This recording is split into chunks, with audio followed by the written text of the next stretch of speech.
Definitely, after hearing the importance of yoga, everyone here I expect would practice yoga daily. So, moving on to our next question.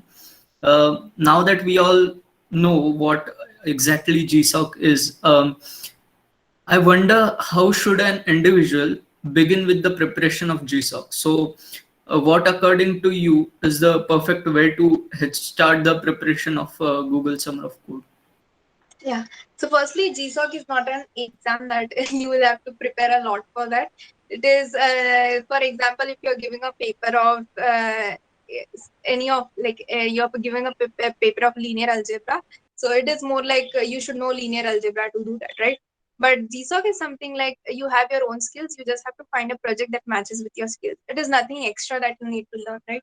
So just find out that organization. Basically, I would say rather than just finding out the project, finding out when once you have shortlisted your organization, it is quite the further journey is quite like you know, at least you know a direction, and you have your you then you only have your own hurdles about how to do some a particular task, or how to, that all is secondary. But first thing is like finding an organization of your own skill set.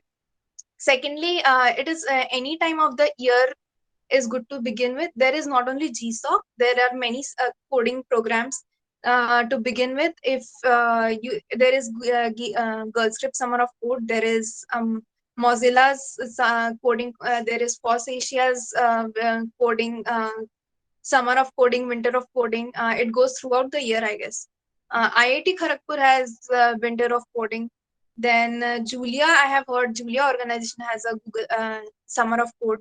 So there are like innumerable organizations. Even each of these organizations have their own summer of code or a period of coding.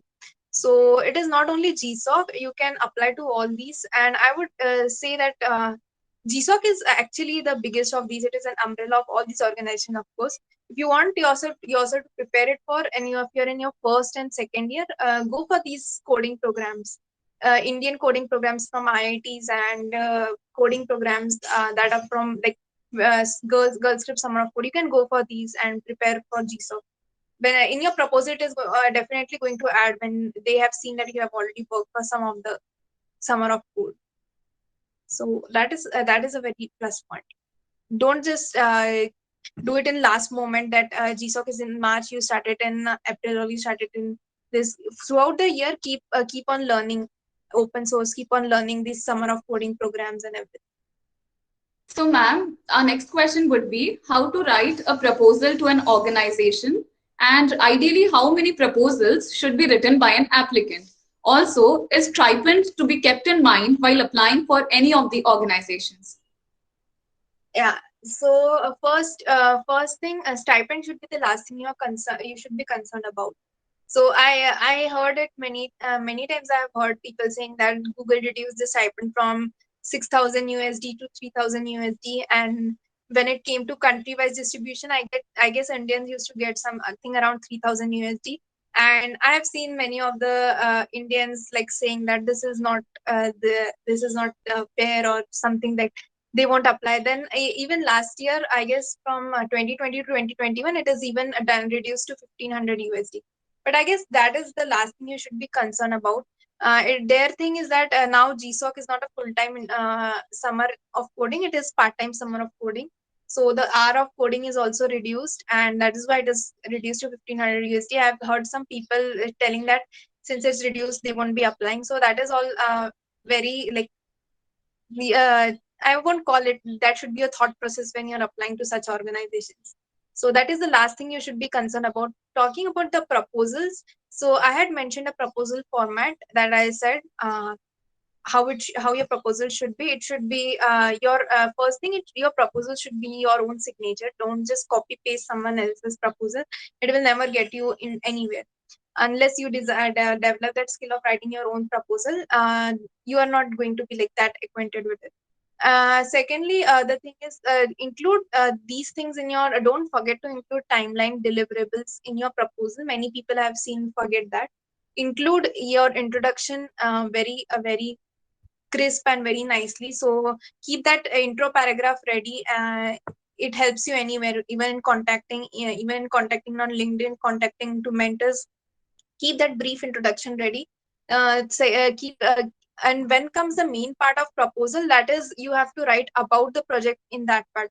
So don't write anything or anything that you find on Google or something like that. And don't copy paste paragraphs or some things from Google. That I have seen some people do that, but that is not, I would suggest. Propose your idea, propose the main context of the proposal. The main part of the proposal should be what you are going to be working on this summer, and what are you proposing to the project. So for that, you have to have a very good idea about the project you're working for. So that is the main thing that you should be doing. Include a nice timeline and be very frank if you're not available on a particular amount time.